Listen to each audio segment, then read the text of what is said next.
నమస్తే అండి. ఓ శ్రీ మాత్రేనమా. పొద్దుగాల మనం వచ్చి ఒగ్గు పూజారులతో వచ్చి ఇప్పుడు మనం ఉన్నది ఎక్కడంటే సిద్దిపేట రంగదాంపల్లిలో ఉన్నాం. ఇది చాలా పెద్ద పుట్ట. తవ్వి మట్టముగా చేసి 5 బిందెల నీళ్లు పోసి దాన్ని దని పోయడం అంటారు.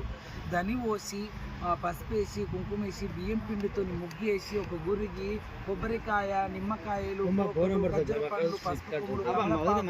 పోకలు ఖర్జూర పండ్లు పసుపు కొమ్ములు అలాగే కుడుకలో గౌరమ్మను పెట్టి ఒగ్గు పూజారుల చేత పూజ కార్యక్రమాలు చేపించి అందరూ తలబండారేసి ఈ యొక్క గంప కింద దీపం పెట్టి గంప బోర్లిచ్చి పసుపు కుంకుమ వేసి యాపాకేసి దండం పెట్టుకుని పోతాము. పొద్దుగాల కమ్మడం జరిగింది. మళ్ళీ ఒక 5-6 గంటలకి రావడం జరిగింది. ఎలా కట్టిందో ఒకసారి చూద్దాం.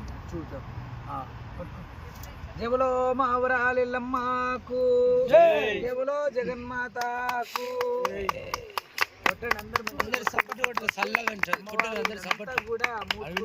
నిమ్మకాయలు ఉండే ఆ పోకలు ఖర్జూర పండ్లు జాకెట్ బట్ట అలాగే గురిగి కొబ్బరికాయ అన్ని కూడా మూసుకోవడం జరిగింది. ఇక్కడ అమ్మవారి ఏడంత్రాల మేడ కూడా కట్టుకున్నది. అమ్మవారు రేణుకాదేవి జబులో రేణుకేలమ్మ తల్లి.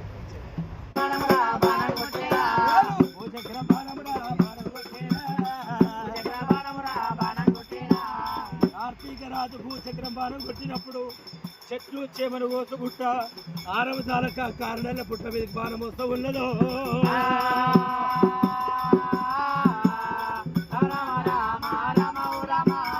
పుట్ట మీదకి వస్తూ ఉన్నది అమ్మ ఓ రామా. ఆ చక్ర భూచక్ర బాణం ఎప్పుడైతే పుట్ట మీద జమ దగ్గర గురుడొకల బాణం అట్ట ఉండని బాణము పొరలాడ పట్టనే అమ్మో.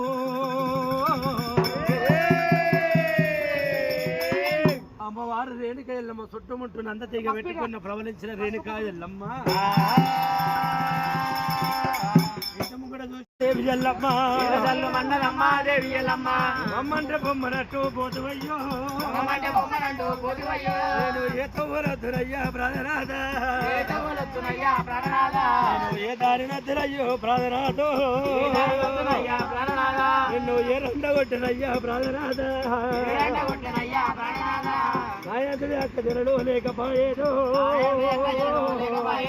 గుండెల గోబీరు అనే ఎల్లమ్మ తల్లు వల్లమ్మ ఎల్లమ్మ దేవి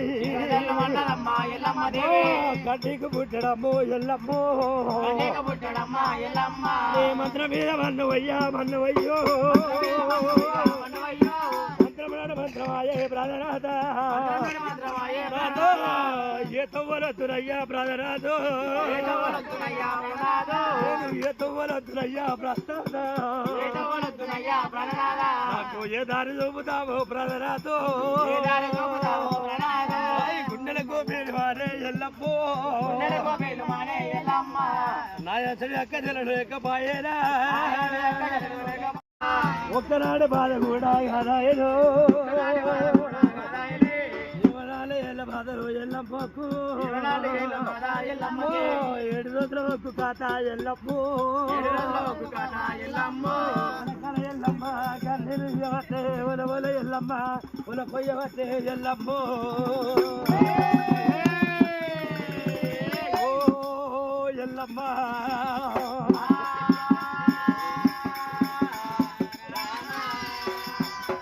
ఎల్లమ్మ కాసే పూల పోసినది వెనక మరింది వెనక ఎల్లమ్మ భరోసాల తల్లి వస్తా ఉన్నది వెనక ఎల్లమ్మ అమ్మవారు వెనక ఎల్లమ్మ వెనక మళ్ళీ కైలాసం వచ్చినది వెనక ఎల్లమ్మ